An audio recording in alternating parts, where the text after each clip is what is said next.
Hello class, welcome back बच्चों। लो प्यारे बच्चों, एक नया चैप्टर स्टार्ट कर रहे हैं बेटा। चैप्टर का नाम है कैश फ्लो स्टेटमेंट। बाबू आज अभी आधे घंटे तक बुक की जरूरत नहीं पड़ेगी। कुछ बहुत सारी बातें आपने समझनी है, चैप्टर का बेस समझना है, फिर धीरे धीरे आगे बढ़ेंगे बेटा। फिर करेंगे बुक से क्वेश्चन स्टार्ट। सब सामने देखना, जरा मेरे साथ साथ लिखो बेटा।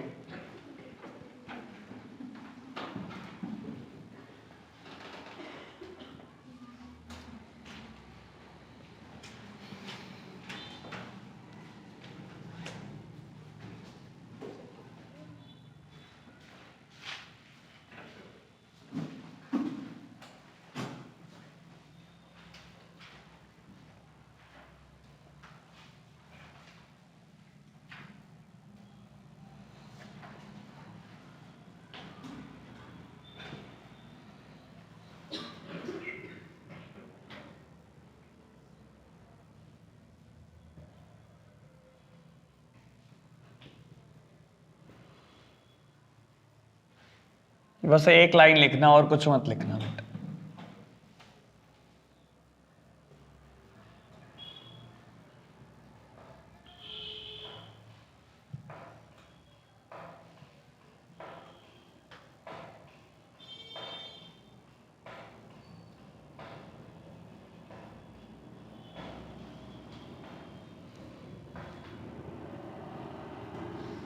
एक लाइन लिखी है आपने, लो जी सामने देखना बेटा। आपने लिखा है कैश फ्लो स्टेटमेंट आपको ये बताती है कि बेटा कैश और कैश इक्विवेलेंट का इस पूरे साल भर में क्या फ्लो हुआ है।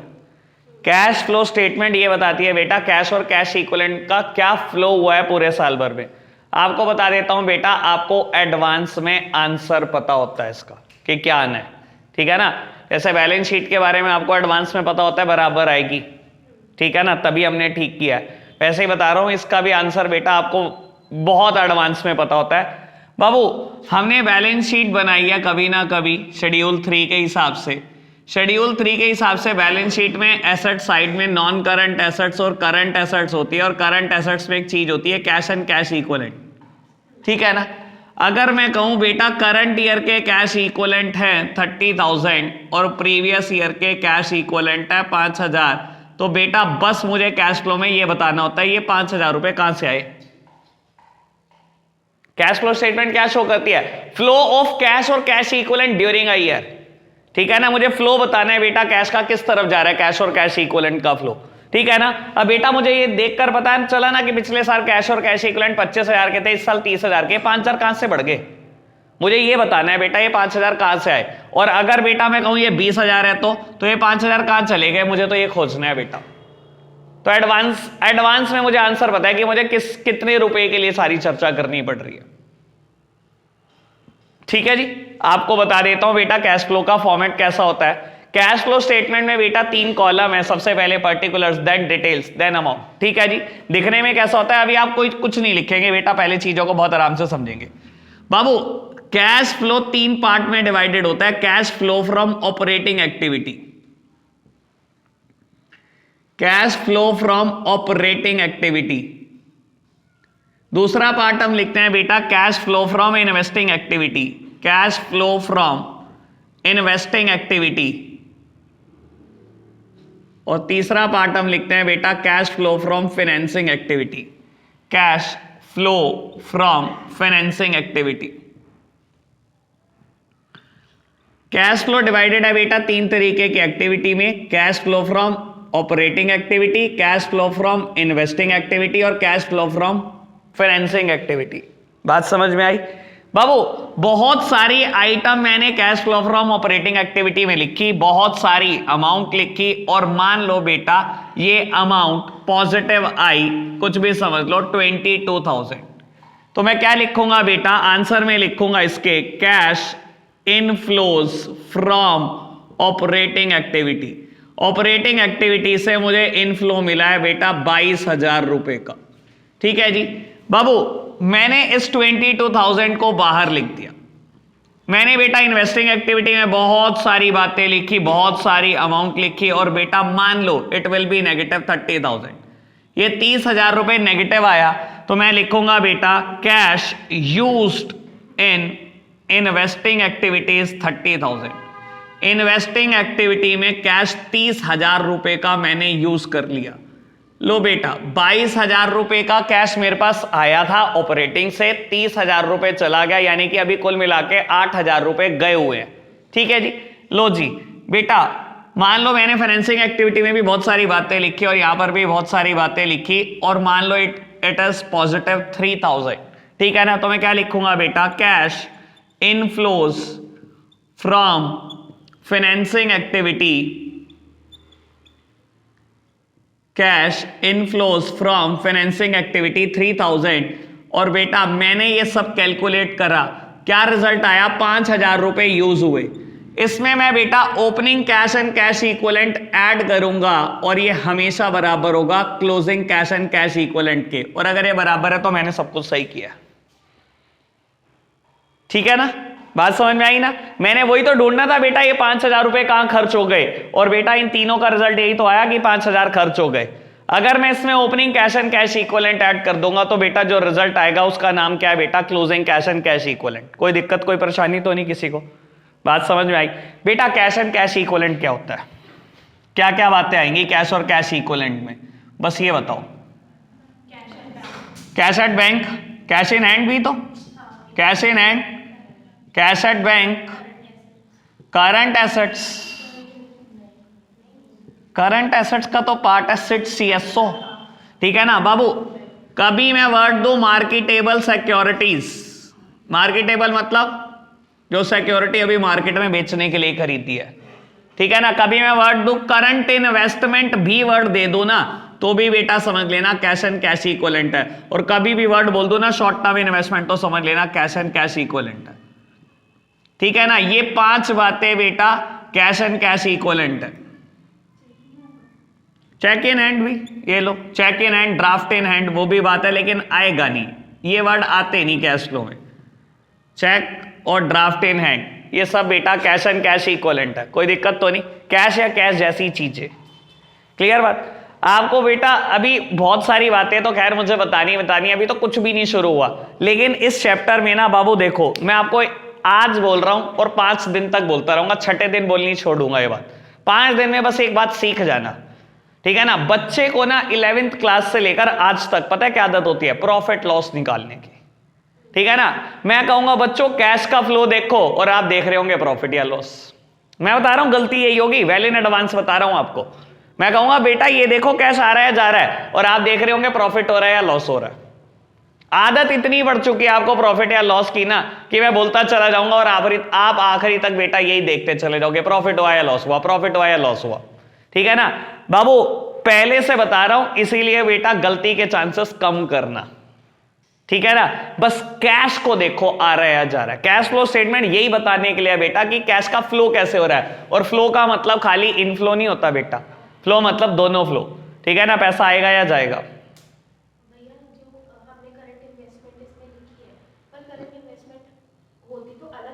हाँ अलग हेड में होती है, मैं तो खुद कह रहा हूं, लेकिन इस चैप्टर के हिसाब से वो कैश इक्विवेलेंट का ही पार्ट है। करंट इन्वेस्टमेंट का मतलब ही यही है, मैंने भी बेचने के लिए खरीदी है, मैं बेचूंगा इसको। ठीक है जी, तो बेटा कैश और कैश इक्विवेलेंट में इतनी सी बात है। ठीक है जी, पहले आप इसको नोट डाउन करो, फिर बेटा धीरे धीरे बात को आगे बढ़ाएंगे। हाँ देख लो, जैसे अगर याद रख सकते तो याद रख लो, जो नोट करना है कर लो।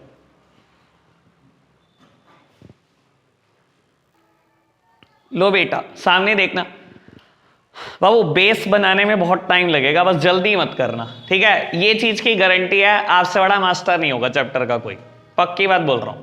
ठीक है जी, आप बस सामने देखो मेरी तरफ। बाबू अब ना मुद्दा ये उठता है कि क्या क्या चीजें जाएंगी ऑपरेटिंग एक्टिविटी में, क्या क्या चीजें जाएंगी इन्वेस्टिंग एक्टिविटी में, और क्या क्या चीजें जाएंगी फाइनेंसिंग में। और मेरे पास मुझे गिवन क्या होगा, जनरली बेटा क्वेश्चन में पूरा पूरा SPL दे देता है और पूरा पूरा बेटा बैलेंस शीट दे देता है। अब क्या चीज इन्वेस्टिंग में जाएगी, क्या फाइनेंसिंग में जाएगी, क्या ऑपरेटिंग में जाएगी, अब बहुत सारी चीजें हो सकती हैं। अब सब चीजों को सोचना है बेटा, क्या क्या कहां कहां जाना चाहिए। ठीक है ना बाबू, देखो एक ओवरव्यू की बात करते हैं। जैसे कि नाम सजेस्ट करता है फाइनेंसिंग एक्टिविटी, बिजनेस चलाने के लिए आपको जहां जहां से भी पैसा मिला है वो सब फाइनेंसिंग एक्टिविटी है। ठीक है, इसके अलावा जहां जहां से भी पैसा मिला है उससे रिलेटेड इनकम और उससे रिलेटेड खर्चे, बेटा वो भी फाइनेंसिंग एक्टिविटी है। ठीक है जी। इन्वेस्टिंग एक्टिविटी जैसे कि नाम सजेस्ट कर रहा है, आपने पैसा कहां कहां इन्वेस्ट किया हुआ है, ये बेटा इन्वेस्टिंग एक्टिविटी है। और इससे जुड़ी हुई इनकम, इससे जुड़े हुए खर्चे, ये सब भी क्या है बेटा, इन्वेस्टिंग ही है। ठीक है जी। और ऑपरेटिंग क्या है बेटा, आप जिस चीज के बिजनेस में एंगेज्ड हो वहां से क्या कमा के लेकर आते हो बेटा, ये सब ऑपरेटिंग एक्टिविटी है। ठीक है जी, समझ आई बात, एक ओवरव्यू के तौर पर। ठीक है जी, डिटेल डिस्कशन तो करना बहुत बाकी है अभी। ठीक है जी, चलो जी, अभी आपको दिखाने की कोशिश करता हूं क्या क्या चीजें कहां कहां जा सकती हैं। ठीक है बाबू, हो सकता है पूरा ना बताऊं बात, ठीक है ना, लेकिन धीरे धीरे धीरे करके पूरे पे पहुंच जाएंगे। ठीक है जी, अभी घबराना मत बस, ठीक है ना। एक आध बात नहीं भी समझ में आए तो टेंशन मत लेना। ठीक है जी, वैसे ऐसा कुछ होगा नहीं जो समझ में नहीं आएगा, लेकिन मैं फिर भी बोल रहा हूं कुछ समझ ना आए तो टेंशन नहीं लेनी। ठीक है जी, लो सामने देखना बेटा, एक बार बैलेंस शीट की बात करता हूं, और किसी चीज की बात नहीं कर रहा, एसपीएल की बात नहीं कर रहा, सिर्फ एक बैलेंस शीट की बात कर रहा हूं। ठीक है जी, ये फिगर है बेटा करंट ईयर की, ये फिगर है बेटा प्रीवियस ईयर की। ठीक है जी, सबसे पहली चीज बेटा, मुझे शेयर होल्डर फंड गिवन है। शेयर होल्डर फंड में दो बातें जाती है, शेयर कैपिटल और रिजर्व्स एंड सरप्लस। तीसरी बात कोर्स का बांटनी है, छोड़ दो उसको। ठीक है जी, फिर नॉन करंट लाइबिलिटी, फिर करंट लाइबिलिटी, वो हेडिंग आपको याद होगी, एल्डोल और एस्टोस। फिर बेटा नॉन करंट एसेट्स, और फिर बेटा करंट एसेट्स। ठीक है ना, ऐसे ही है ना बेटा, और बैलेंस शीट बंद, क्लोज। ठीक है बाबू, अब आपको बता देता हूं, देखो बिजनेस में पैसा बिजनेस चलाने के लिए कहां कहां से आता है। एक तो बेटा पैसा आया मुझे शेयर कैपिटल से, अभी रिजर्व्स एंड सरप्लस की बात ना करना, होगी टाइम के साथ साथ। और एक बेटा पैसा आया बिजनेस चलाने के लिए नॉन करंट लाइबिलिटी से। ठीक है ना, हाँ वही पूरी नॉन करंट लाइबिलिटी, मैं तो पूरे एल्डोल की बात कर रहा हूं। ठीक है ना, पैसा कहां से आया बेटा, या तो यहां से आया बिजनेस चलाने के लिए पैसा, या यहां से आया। ठीक है ना, चाहे वो equity share capital equity shares ने डाला, चाहे वो preference share capital preference shares ने डाला, चाहे वो बेटा कह लो आप डिवेंचर्स ने डाला, चाहे वो कह लो बेटा बैंक लोन ने डाला, बिजनेस चलाने के लिए पैसा यहीं से आता है, जहां से जो दो चीजें मैंने मार्क कर दी। ठीक है ना, और बेटा ये दोनों कहां जाएंगी, फाइनेंसिंग एक्टिविटी। बिजनेस को फाइनेंस किसने दिया, ठीक है ना, बात समझ में आई, कोई दिक्कत तो नहीं बेटा। अगर मैंने पहले बोला था, अगर ये आपको बैलेंस शीट याद होगी ना, कोई चैप्टर आपको अटका नहीं सकता। कंपैरेटिव कॉमन साइज रेशोज आप देख लो, मैंने तो सारी चीजें इस पे ही बताई हैं। टीचर रटवाते रहेंगे, बच्चों को हाथ रख के रटवाई जाती हैं ऑपरेटिंग, फाइनेंसिंग और इन्वेस्टिंग एक्टिविटी। मैं कह रहा हूं अगर बच्चे को बैलेंस शीट पता है, आपको रटवाने की क्या जरूरत है, वो खुद से याद रखेगा हर चीज को।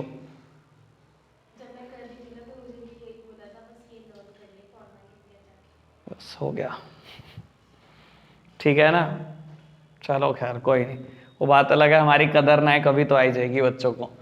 बेटा खैर बात समझ है क्या, शेयर कैपिटल और नॉन करंट लाइबिलिटी यहीं से आता है बेटा पैसा बिजनेस चलाने के लिए, ये फाइनेंसिंग एक्टिविटी है, और इनसे जुड़ी हुई खर्चे और इनकम भी।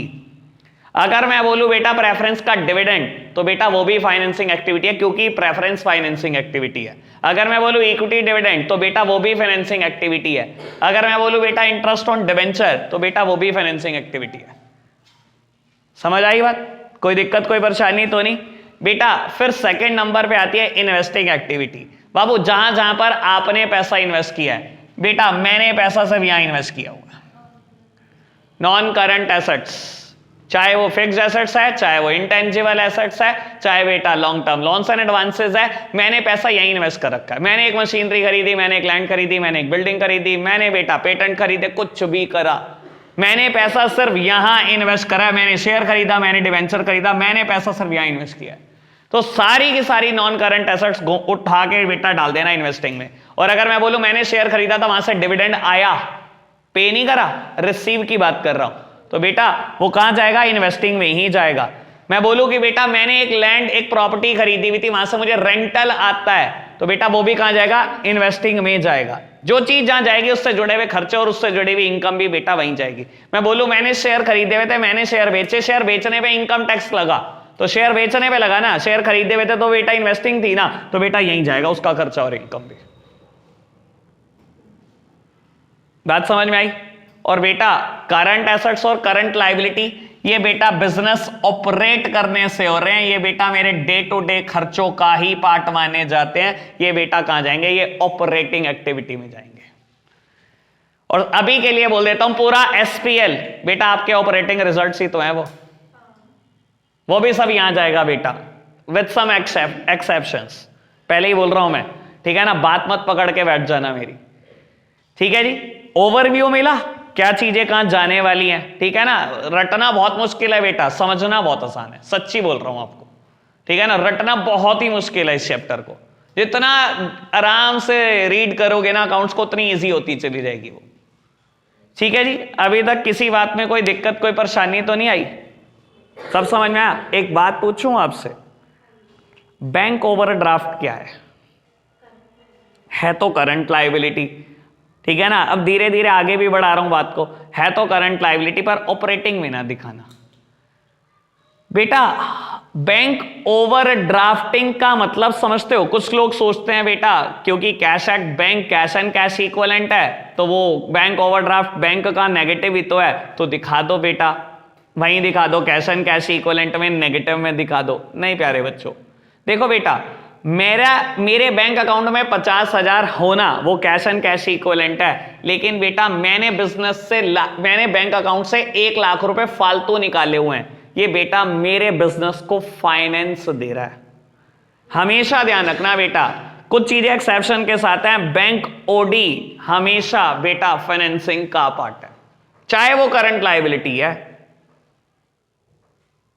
ठीक है जी। बात समझ में आई? बाबू देखो मेरे को ना आपको ना शुरू में यही एक्टिविटी लर्न करानी है कि क्या क्या चीजें ऑपरेटिंग में जाएंगी, क्या क्या इन्वेस्टिंग में, क्या क्या फाइनेंसिंग में। और शुरू में मुझे आपको कुछ बातें ऐसे भी बतानी है बेटा, क्या चीज आउटफ्लो है, क्या चीज इनफ्लो है, क्या चीज नो फ्लो है, ठीक है ना। थोड़ा सा ध्यान रखना बेटा, मैं बोलूं क्या चीज कैश इनफ्लो है, क्या चीज कैश आउटफ्लो है और क्या चीज बेटा नो फ्लो है, ये आपने दिमाग में रखना है, ठीक है ना। आज बस यही करेंगे हम, बस यही जानेंगे इनफ्लो क्या है, आउटफ्लो क्या है और नो फ्लो क्या है। और बेटा मैं नहीं कुछ बताऊंगा, मैं तो लिखूंगा और मैं तो आपसे पूछूंगा, आप गेस करो। अगेन प्रॉफिट वर्ड दिमाग से निकाल दो, भूल जाओ बेटा मेरा प्रॉफिट हुआ है या लॉस हुआ है, मुझे प्रॉफिट या लॉस नहीं कैलकुलेट कराना आपसे, ठीक है जी। और मैं बता रहा हूं जो जब तक ये याद रहेगा ना प्रॉफिट या लॉस, तब तक ये चैप्टर गलत चलता रहेगा, ये चैप्टर का भी सही नहीं होगा जब तक ये प्रॉफिट या लॉस दिमाग में रहेगा, ठीक है जी। विद दिस इंट्रोडक्शन कर दो रब इसको, ठीक है ना। कल भी करेंगे इसकी बात, कल यहीं से शुरू करेंगे बात को।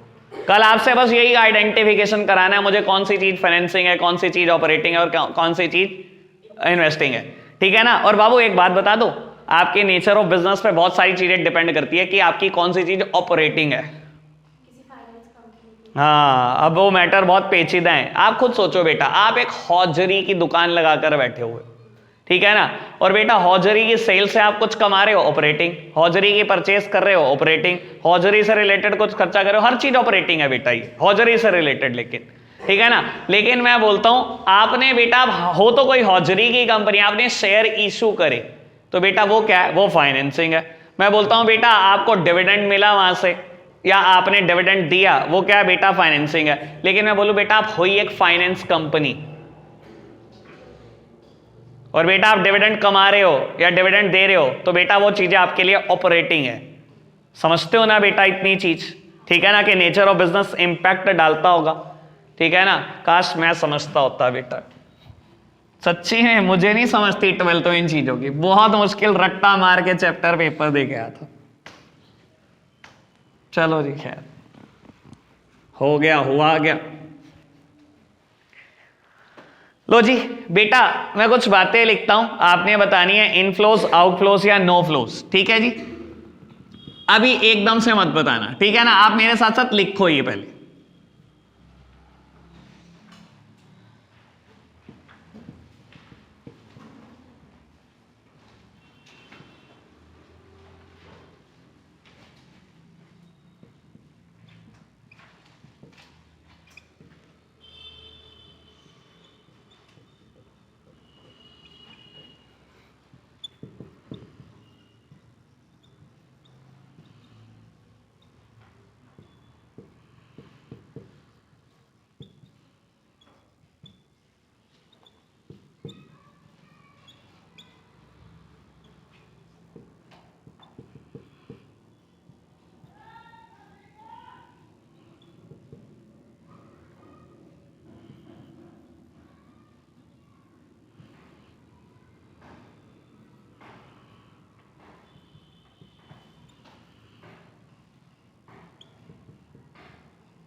लो बेटा करते हैं बात, सब सामने देख रहे हैं। बाबू मैंने एक बात बोली है, प्रॉफिट या लॉस भूल जाओ, भूल जाओ प्रॉफिट या लॉस कोई चीज होती है बेटा। बाबू सबसे पहले परचेज ऑफ मशीनरी, मैं परचेज करूंगा मशीनरी, पैसा आएगा या जाएगा? जाएगा, पक्की बात। तो बेटा ये क्या है? ये आउटफ्लो है। मैंने बेटा लैंड बेच दी 1 लाख रुपए वाली 80,000 रुपए में, पैसा आया या गया? आया। भूल जाओ प्रॉफिट या लॉस हुआ बेटा, मुझे नहीं जानना प्रॉफिट या लॉस हुआ, ना मुझे इस पूरे चैप्टर में कैलकुलेट करना प्रॉफिट या लॉस हुआ। बेटा पैसा मेरे पास आया, इनफ्लो। अगर वो ये भी कहेगा ना 1 लाख रुपए की चीज 1,000 में बेच दी, तो बेटा 1,000 रुपए आया मेरे पास, मुझे नहीं जानना कितना लॉस हुआ कितना प्रॉफिट हुआ, भूल जाओ, नहीं है मेरा कोई ताल्लुक इससे। बेटा सेल ऑफ स्टॉक, पैसा आया। डेप्रिसिएशन ऑन मशीनरी, बेटा किसने सही करा? No flow. हाँ जी क्या हुआ? सही नहीं किया? क्या करा? आउटफ्लो कर दिया ना, वही शुरू हो गया ना दिमाग में, प्रॉफिट लॉस। बेटा ये पड़ी फिक्स्ड एसेट्स और आपके इस्तेमाल करने से ये गिर रही इसकी वैल्यू, मैंने किसको दिया पैसा? किसने गलत किया? क्या सही किया तूने? गलत किया तूने भी? अच्छा चलो, create a provision for bad and doubtful debt, ये बताओ क्यों?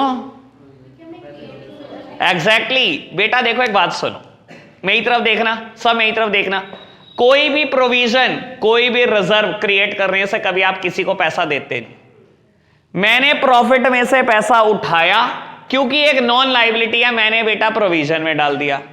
मैंने प्रॉफिट में से पैसा उठाया क्योंकि एक अननोन लाइबिलिटी है, मैंने रिजर्व में पैसा डाल दिया। बेटा एक बक्से से पैसा उठा के दूसरे बक्से में डाल देने से बेटा कहीं पैसा चला नहीं जाता,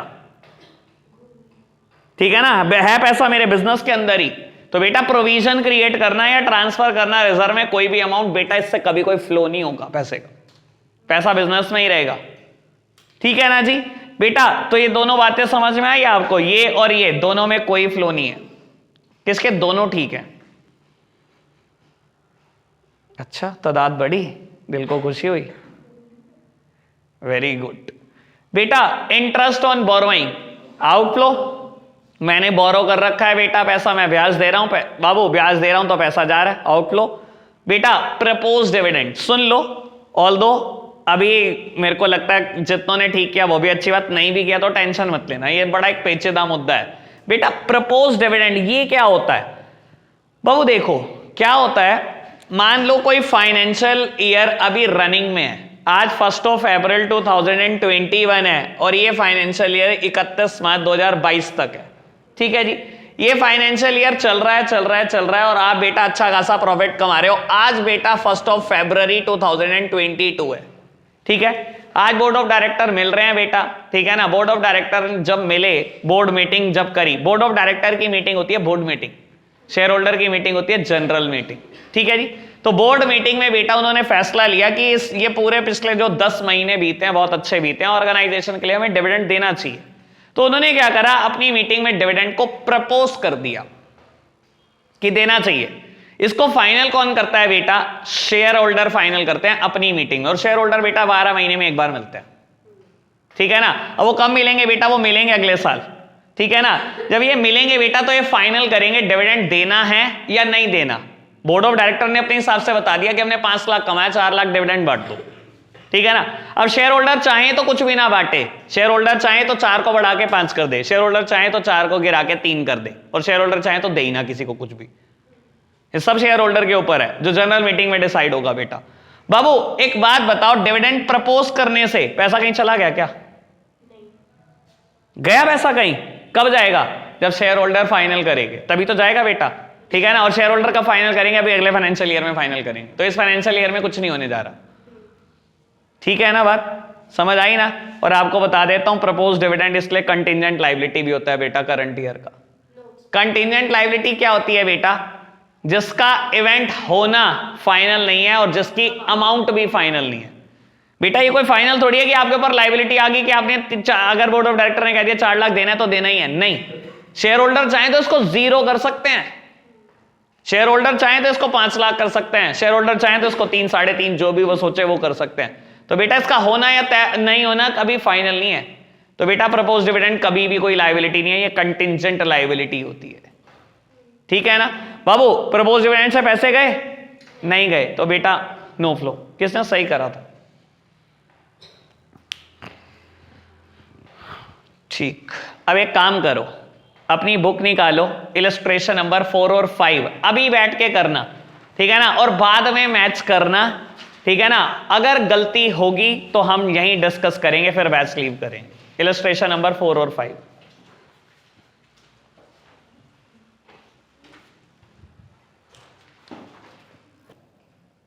लो जी बेटा, सबसे पहले problem illustration number 4 part number 10 buy back of equity share. मेरी तरफ देखना बाबू, चीजें टेक्निकल हैं लेकिन मुश्किल नहीं है, ठीक है ना। बाय बैक का मतलब कुछ और नहीं होता, बाय बैक का मतलब होता है जब कोई कंपनी अपने ही इक्विटी शेयर वापसी खरीदती है बेटा और फाड़ के फेंक देती है। देखो बाबू, मैंने ना ये बात तब भी बताई थी आपको, 1 मिनट के लिए सामने देखना। मान लो बेटा किसी कंपनी की डेट इक्विटी रेशो ऐसे है बेटा 2 lakh upon 3 lakh, that means ratio is 2:3, और कंपनी चाहती है बेटा डेट से ज्यादा पैसे रेस करना क्योंकि डेट के कुछ ज्यादा फायदे होते हैं कंपेयर टू इक्विटी। ये बात है बीएसटी में समझाऊंगा, अभी नहीं मैं इसमें उलझ रहा, ठीक है जी बाबू। अब एक बात को समझ के चलो, यहां पर कंपनी ने इक्विटी से पैसा लिया हुआ है 3 लाख, डेट से लिया हुआ है 2 लाख। तो बाबू कंपनी चाहती है नहीं, मैं तो 1:1 मेंटेन करना चाहती हूँ, तो गलत हो रहा है, मैं तो 1 लाख के इक्विटी शेयर वापस खरीद दूंगी। तो कंपनी ने अपने शेयर वापस खरीदे 1 लाख रुपए के और फाड़ के फेंक दिए। लेकिन बेटा जब वो शेयर वापस खरीदे आपने पैसा दिया कि नहीं दिया? दिया। तो बेटा इसे ही बोलते हैं buy back of equity share. जब कोई कंपनी अपने ही शेयर वापसी खरीदती है बेटा उसे बोलते हैं बाय बैक, और बाय बैक से क्या होता है बेटा? हमेशा आउटफ्लो। क्लियर? समझ आई बात?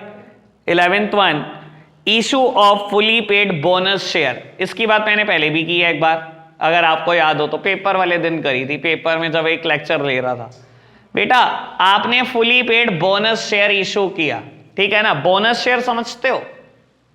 फ्री ऑफ कॉस्ट गिफ्ट दे रहे हैं बेटा, ठीक है ना, अपने एम्प्लॉइज को, नहीं जरूरी नहीं है शेयर होल्डर्स को। देख बेटा वो तो स्वेट इक्विटी शेयर होते हैं, वो डिस्काउंट पर इशू होते हैं, वो गिफ्ट के तौर पर ही होते हैं वो भी। बेटा बोनस शेयर क्या होता है? मैं अपने शेयर होल्डर को गिफ्ट दे रहा हूं, ठीक है जी। मान लो बेटा किसी के पास 2 शेयर हैं तो मैंने रेशो डिसाइड करा बोनस का 2:1, मतलब जिसके पास 2 शेयर होंगे उसको 1 बोनस दूंगा, जिसके पास 4 होंगे उसको 2 दूंगा, 6 होंगे तो बेटा 3 दूंगा, ऐसे ही डिसाइड करा मैंने, ठीक है जी। बेटा आप कभी भी अटको ना इनफ्लो आउटफ्लो और नो फ्लो में, हमेशा जर्नल एंट्री सोच लो, उससे बहुत ईजी पड़ता है। जर्नल एंट्री सोच के भी कर सकते हो। अगर कैश वर्ड नहीं आया कहीं पर भी तो समझ लेना बेटा कोई फ्लो नहीं हो रहा, ठीक है ना। अब बेटा बोनस शेयर इशू करने की वैसे बता देता हूं आपको एंट्री क्या होती है। बेटा शेयर होल्डर फंड के 2 पार्ट होते हैं, शेयर कैपिटल और रिजर्व्स एंड सरप्लस। मान लो बेटा ये मेरे पास है 10 लाख रुपए और ये मेरे पास है 5 लाख, और मैंने ऐसे ही डिसाइड करा 2:1। बेटा जिनके पास 2 शेयर है उनको मैं 1 ये दे दूंगा क्योंकि मेरे पास 5 लाख रुपए के रिजर्व फालतू पड़े हुए हैं। मैं बेटा सिर्फ एक ही एंट्री डालता हूं, जब रिजर्व्स एंड सरप्लस कर देता हूं डेबिट और कर देता हूं क्रेडिट इक्विटी शेयर कैपिटल को। मैंने फ्री ऑफ कॉस्ट आपको शेयर दे दिए बेटा 5 लाख रुपए के, 10 लाख रुपए के लोगों को 5 लाख रुपए के शेयर गिफ्ट कर दिए। मैंने क्या करा बेटा? कुछ नहीं करा, अपने प्रॉफिट्स उठाकर कम कर दिया और बेटा आपको इक्विटी शेयर कैपिटल इशू कर दी। यानी कि बेटा ये हो गया 0 और ये हो गया 15 लाख अगले दिन बैलेंस शीट में। बस ये फर्क पड़ता है। कहीं कैश आया, कोई पैसा आया, कोई पैसा गया, नो फ्लो। समझ में आया बेटा? बोनस शेयर देने का क्या मतलब होता है? फ्री ऑफ कॉस्ट कोई चीज दे रहा हूं। मैं कहता हूं जनरल एंट्री मत सोचो, इतना टेक्निकल मत सोचो। ये तो सोच सकते हो बोनस का क्या मतलब है? फ्री,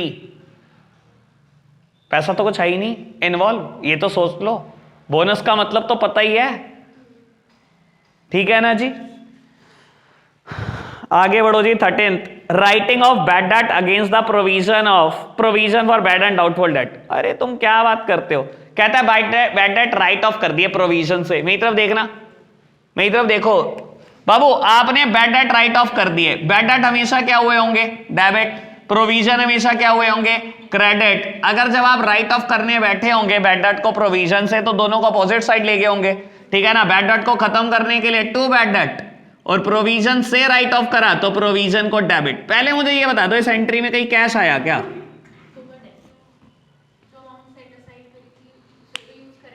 अगर मैंने सेट असाइड करी भी थी तो भी कौन सा बिजनेस से पैसा गया? उसने आपको ये कहा ही नहीं ना क्रिएशन करी है या कुछ, उसने आपको कहा राइट ऑफ करा है बैड डेट प्रोविजन से, तब भी नहीं होगा। क्यों बेटा? आज आप खुद समझो, जब बैड डेट होता है आप एंट्री क्या करते हो? Bad debt to debtor, debtor कर दिए कम और बैड डेट मेरा नुकसान है डेबिट। पैसा कहां गया भाई? मैंने इस इंसान से 6 लाख रुपए लेने हैं मान ले, इसने मना कर दिया मैं 20,000 देता नहीं, मेरे पास से पैसा कहां गया? बैड डेट हो गए 20,000 रुपए के, 5,80,000 आएंगे, मेरे पास से गया कहां 20,000? फिर वही बात, प्रॉफिट एंड लॉस कैलकुलेट कर रहा हूं मैं। आप सोच, आपके दिमाग में वही घूमता रहता है, P&L अकाउंट, P&L अकाउंट में डेबिट, अच्छा पैसा गया, पैसा गया, ये घूम रहा है ना, पैसा नहीं गया। मैं 5 दिन बोल लूंगा, मैं 6ठे दिन मैं भी नहीं बताऊंगा। हाँ जी, कोई दिक्कत तो नहीं, समझ आई बात? 14th declaration of interim dividend. बेटा इंटरिम डिविडेंड क्या होता है? साल के बीच में ही बांटे जाने वाले डिविडेंड को बोलते हैं इंटरिम डिविडेंड, ठीक है ना? साल के बीच में ही डिविडेंड बांट दिया। बेटा देखो, जब आप साल पूरा होने पर सारी कैलकुलेशन के हिसाब से डिविडेंड बांटते हो उसे बोलते हैं फाइनल डिविडेंड, और बेटा साल के बीच में बांट दिया तो उसे बोलते हैं इंटरिम। ऐसे ही बेटा इंटरिम मीटिंग्स भी होती हैं, वैसे तो साल पूरा होने पे ही होती हैं, लेकिन बेटा अगर बीच में इमरजेंसी कुछ आ जाए तो हम इंटरिम मीटिंग भी करते हैं। इंटरिम मतलब होता है साल के बीच में बीच कर दिया आपने, कुछ साल के बीच में ही आपने बेटा डिविडेंड बांट दिया, क्या करूं? पैसा तो गया, क्या हो गया? आउटफ्लो। बढ़ो आगे, 17th और 18th हो गया। फिर भी एक बार, purchase of marketable security for cash. बेटा कैश चला गया लेकिन मार्केटेबल सिक्योरिटी आ गई, मार्केटेबल सिक्योरिटी कुछ और नहीं, कैश इक्विवेलेंट ही है, तो कैश गया, कैश इक्विवेलेंट आ गया, कुछ नहीं बदला, ठीक है ना? ऐसे ही बेटा 18th में भी है, sale of current investment for cash at par. Current investment भी कैश इक्विवेलेंट है, करंट इन्वेस्टमेंट गई, कैश आ गया, तो कुछ भी फर्क नहीं पड़ा, दोनों चीजें कैश ही हैं, ठीक है जी। 5th में प्रॉब्लम बता दो बस। 9th और 12th 11th, 9th 11th 12th, इसके अलावा नहीं। 9th old furniture return of. बेटा ओल्ड फर्नीचर बुक्स में दिखा रखा था, आज आपने डिस्कार्ड कर दिया, दिखा नहीं रहे आप, मतलब कहने का मतलब है बेटा मेरा एक चेयर है, ठीक है ना, ये अपनी वैल्यू पूरी कर चुका है, ठीक है, या मैं बोलूं बेटा डेप्रीसिएशन तो लगाया मैंने, अभी 100 रुपए की खरीदी थी, 50 का ही डेप्रीसिएशन लगाया, लेकिन बेटा आज ये चेयर टूट गई मुझसे, तो क्या बेटा मेरे किसी काम आएगी? नहीं, मैंने इसे बुक्स में राइट ऑफ कर दिया, पूरे 50 रुपए P&L अकाउंट में दिखा दिए, ठीक है। मेरे पास से पैसा कब गया? पैसा तो नहीं गया, no flow. 11th one, deferred revenue expenditure charge to profit, ये किसने पूछा? 11th वन कहता है कोई डेफर्ड रेवेन्यू एक्सपेंडिचर है, आज आपने प्रॉफिट में चार्ज कर दिया। डेफर्ड रेवेन्यू एक्सपेंडिचर समझते हो? वही एडवर्टाइजमेंट सस्पेंस, याद आई ना बात? याद है, ठीक है ना? कभी कभी मैं एड को बेटा कहां दिखाता हूं? बैलेंस शीट में रिकॉर्ड किया करता हूं, क्योंकि वो मुझे 1 साल से ज्यादा का बेनिफिट दे रहा है तो खर्चा रेवेन्यू, लेकिन मैंने इसकी डेफरमेंट कर रखी है, याद है ना बात? 90,000 रुपए मान लो एड पे मैंने लगाए, ठीक है ना, और क्या करा बेटा मैंने पूरे शहर में बेटा फ्लैक्स बोर्ड लगवा दिए, मान लो अपनी कोचिंग के, ठीक है ना, ये मुझे 1 साल से ज्यादा के लिए बेनिफिट देंगे, लेट सपोज 3 साल के लिए बेनिफिट देंगे, बच्चे इसको बार बार देखेंगे बेटा और मेरे पास बार बार ट्यूशन पढ़ने आएंगे, ठीक है ना बाबू। अब एक बात सोचो, क्योंकि ये मुझे 1 साल से ज्यादा के लिए बेनिफिट दे रहा है, मैं इसे कभी भी P&L अकाउंट में नहीं डाल सकता, मैं इसको कहां दिखाऊंगा बेटा? बैलेंस शीट में रिकॉर्ड करूंगा 90,000, और हर साल बेटा उठा के लाऊंगा 30,000 रुपए को P&L अकाउंट में। कहता आप डेफर्ड रेवेन्यू एक्सपेंडिचर को P&L से चार्ज कर रहे हो आज, तो क्या हो गया? करते रहो बेटा, कैश आया या कैश गया? कुछ भी नहीं हुआ, ठीक है ना जी। और 12th one, declaration of final dividend. बेटा देखो, अगर आप वर्ड पे जाओगे ना तो वर्ड के हिसाब से तो बेटा कोई फ्लो बैठता नहीं। फाइनल डिविडेंड डिक्लेयर करा, डिक्लेयर करने पे क्या होता है? पे थोड़ी करा आपने, इन्होंने तो लिखा हुआ है ना आउटफ्लो, पर बेटा वर्ड क्लियर नहीं है, एम्बिग्यूटी है वर्ड में, ठीक है ना। तो मेरे हिसाब से तो बेटा नो फ्लो होना चाहिए, क्योंकि आपने सिर्फ डिक्लेयर करा। ठीक है जी, आज के लिए इतना ही रखते हैं बेटा, कल मिलते हैं, बाय बाय।